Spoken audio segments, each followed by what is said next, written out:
Oh,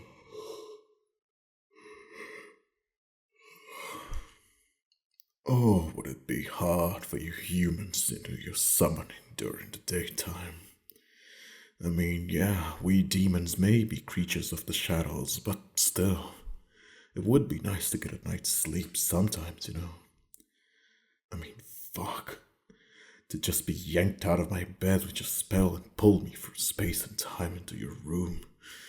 God damn it. I mean, doesn't matter how many times I've been through this.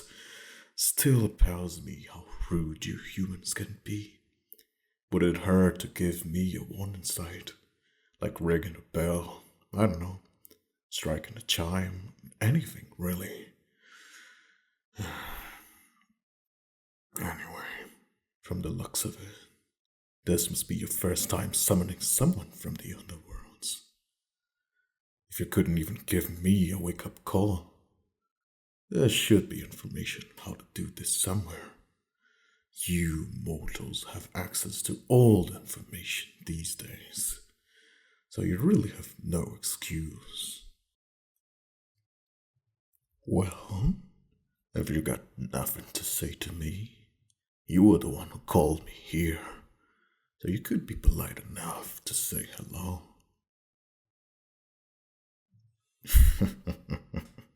Hello to you too, mortal.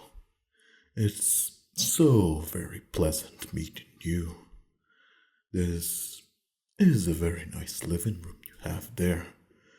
Oh, so much nicer than the rooms I've been summoned to, believe me.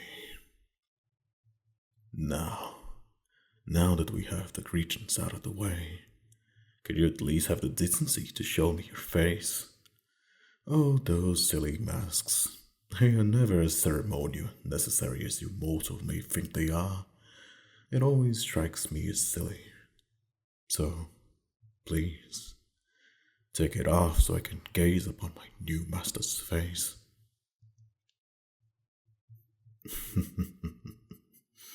Oh, wow. Hello there, pretty young master. Disregard everything I was just scribbling about you, won't you?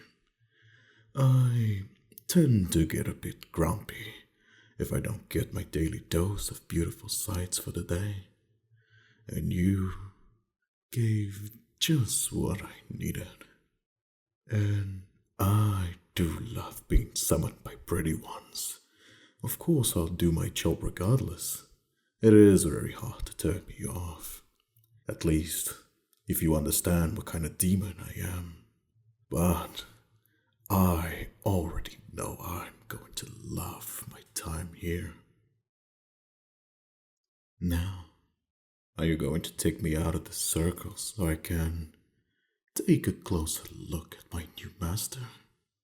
It is so lovely in here, trapped by these chalk marks, surrounded by your energy but unable to touch it. Wouldn't you please let me out, sweet master?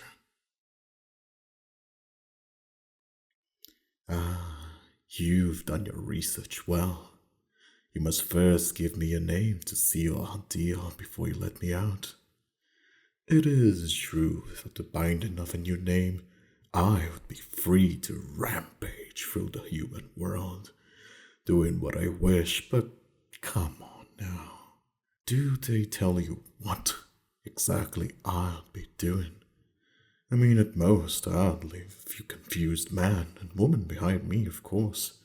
Doubtful whether they have been dreaming or not. Whatever memories they had would be far from unpleasant, of course, too. So I don't see what the problem would be.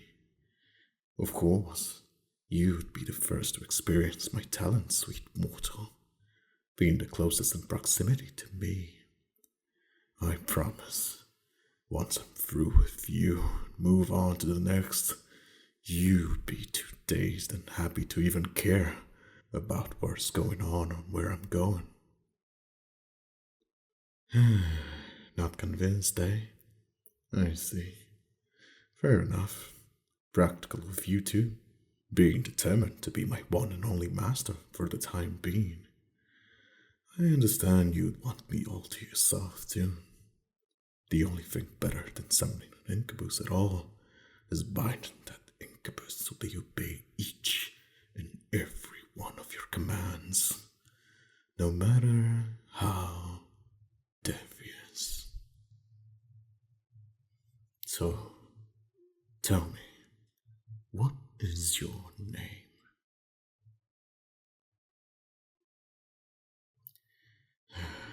Asking me by my name first. If you didn't know it to begin with, suppose you would just call it for a nondescript incubus that your summoning could reach. But I must disappoint you. Even if I attempted to tell you my true name, you wouldn't be able to understand it, let alone pronounce it. So instead, why not tell me what name have you chosen for me? You seem prepared enough to have thought of one already. Alright. It is up to you after all. But that is a much gentler sounding name that I ever had. Normally people try to come up with something strong, powerful, and manly. But what about those rippling muscles and towering height makes you think of soft and gentle? No, you don't have to change it. You can't, actually. Now that you've told me with such authority that is my new name, you have sealed the deal, as they would say. So, will you let me out now? Oh, yes. That's so much better. Ask any demon. We hate being bottled up like that. We are such free roaming creatures to begin with. Thank you for letting me out of that circle into your home.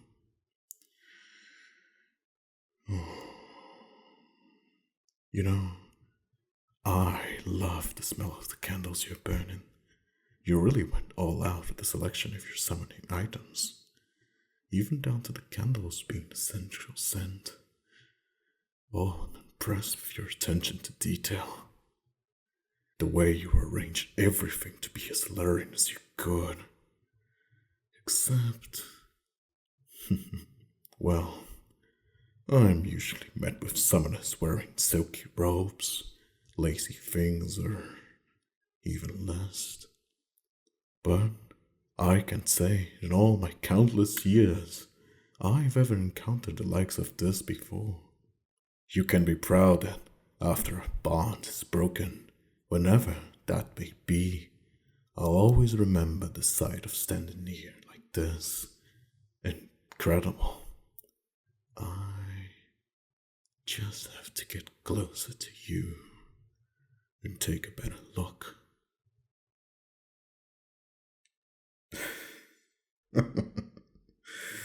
Oh, don't think I'm mocking you, but those pajamas are definitely something I've never seen before. I know everyone has their own ideas about what is essential to them, but I'll never forget this. I can say they don't look absolutely sumptuous on you, though. They are so soft, and they make you look so adorable. Was this some kind of reverse psychology tactic? If so, it's working very well. I just want to eat you all up. I guess that is less to do with potential mind games and more to do with what I am and what I devour. Let me get my arms around you so I can hold you closer and get a taste of your energy.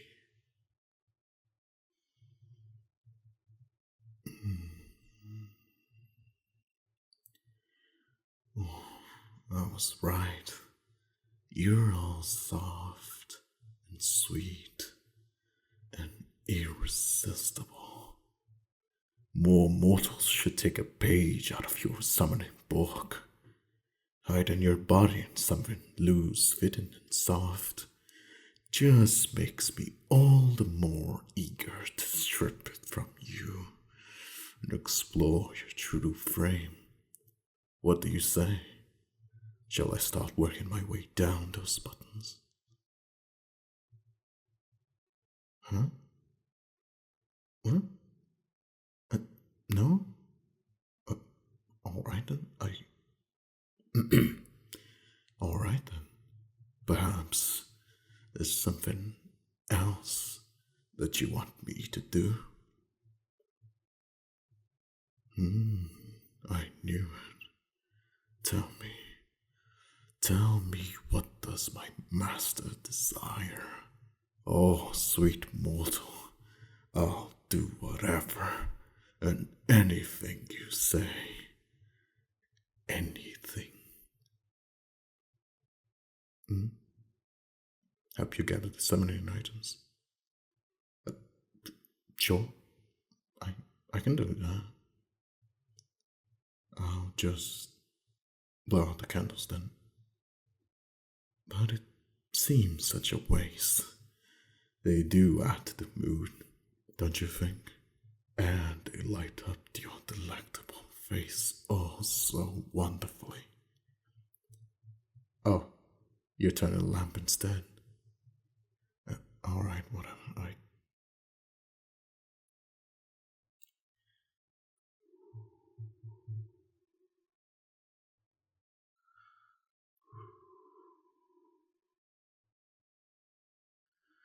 Alright. Everything has been put away and cleaned up. We put everything away and we cleaned up the chalk circle. No evidence of a summoning was ever taken place in here. Except, of course, the handsome Incubus in your house, of course. You have an odd way of welcoming me, putting me to work right away, and not even the fun kind of work. Most mortals either tackle me or want me to tackle them instead, within the first 10 minutes or so of discussion. Say, what exactly do you want of me? You should lay it off on me so that I know, because this is the first time in a very, very long while that I have no idea what my summoner wants from me by just taking a look at them. What am I to take from a mortal who summoned me in flannel pajamas? And that sends me a whole different message than I'm used to. Here, let's just sit on your sofa and you can tell me why you summoned me in the first place. Alright, now I'm all ears. Tell me your demands.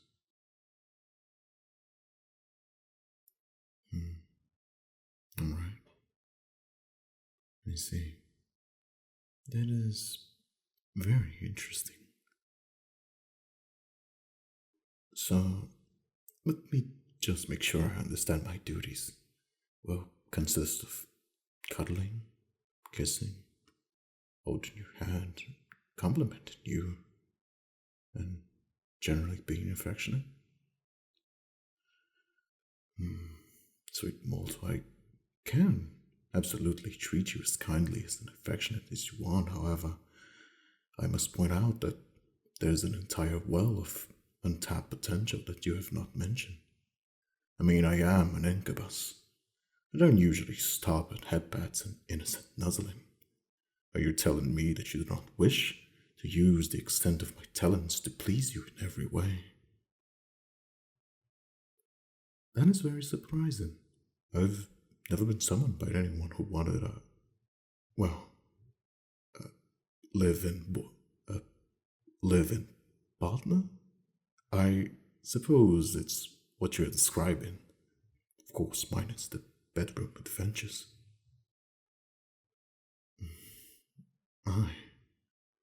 I have to think over this. I mean, I thrive primarily off the energy excluded and passion and lust. And without that, I mean, I might be cuddling and kissing you to unhealthy degrees to make it up for it. I mean, the energy from any pleasure is enough for me to feast on. So, even just sitting and holding hands like this, you're providing me with a nice meal, of course. You're. I can see that you're feeling very confident and happy, and I am able to feed off this pleasure, of course. I can just sip away at this delicious energy like this, rubbing my hands over your shoulders, through your hair, kissing your face. I must say, it is a very different flavor. Not nearly as spicy as I prefer, but is this really what you'd wish from me? I mean, I should warn you, I wasn't joking before. Restricting me in this way will result in me being extremely clingy and cuddling you to a degree that might drive you insane. If that is the only way for me to gain sustenance, I will have to do it much more to just get enough. And even then, I'm not sure how well I'll cope with it. All I can tell you is that I know my job very well, and I'll only do what you request of me, of course, but I have to do what I must to survive. That could mean holding you close all night, or repeatedly complimenting you until you're sick of hearing it, bringing you gifts, making you food, keeping you warm, pretty much living to make you happy, so I can feed off your happiness instead of your lust. Alright then, I understand what you want from me. I mean, in theory it should work, but I can promise you that I'll always behave myself. I mean, you are very cute, and my nature is very lewd to keep me from at least trying my luck, or so you should be prepared. I can also get pretty handsy and flirty, and you might just have to fend me off if I don't cuddle you enough every day, or because I'm cuddling you every day. Since this is our first night together, I'm not going to want to let you go until I've had my fill. And oh, I've been oh so hungry.